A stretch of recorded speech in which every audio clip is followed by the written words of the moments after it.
തലസ്ഥാനത്ത് തുടർച്ചയായി മൂന്നാം തവണയും കോൺഗ്രസ് നിലം തൊട്ടില്ല. സംഘടനാ ദൗർബല്യവും തലയെടുപ്പുള്ള മുഖമില്ലാത്തതും കോൺഗ്രസിന് തിരിച്ചടിയായി. 70 മണ്ഡലങ്ങളിൽ ഒറ്റയെടുത്ത് മാത്രമാണ് കോൺഗ്രസിന് രണ്ടാം സ്ഥാനത്ത് എത്താൻ കഴിഞ്ഞത്. ഒരിക്കൽ അടക്കിവാണ് ഡൽഹിയിലെ മടങ്ങിവരവ് കോൺഗ്രസിന് ഇപ്പോൾ സ്വപ്നം മാത്രം. ഷീലാ ദീക്ഷിതിന് ശേഷം ഡൽഹിയുടെ മുഖമായി കോൺഗ്രസിന് ഉയർത്തിക്കാട്ടാനൊരു നേതാവില്ല. നേതൃസ്ഥാനത്ത് പലരെയും മാറ്റിപ്പരീക്ഷിച്ചെങ്കിലും ആരും കളം പിടിച്ചില്ല.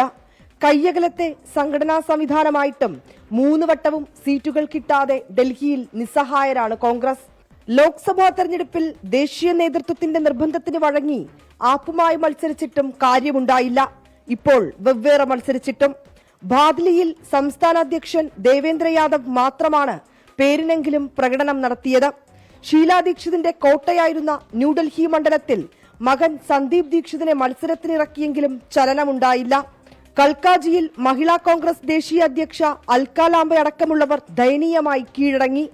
1.5 പതിറ്റാണ്ടോളം രാജ്യതലസ്ഥാനത്ത് അധികാരത്തിലിരുന്ന കോൺഗ്രസിനാണ് ഈ ദുർവിധി.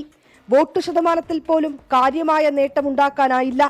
രാഹുൽ ഗാന്ധിയും പ്രിയങ്ക ഗാന്ധിയും ഉൾപ്പെടെ പ്രചരണത്തിനിറങ്ങിയെങ്കിലും കോൺഗ്രസിന്റെ തിരിച്ചുവരവിന് അതും സഹായിച്ചില്ല.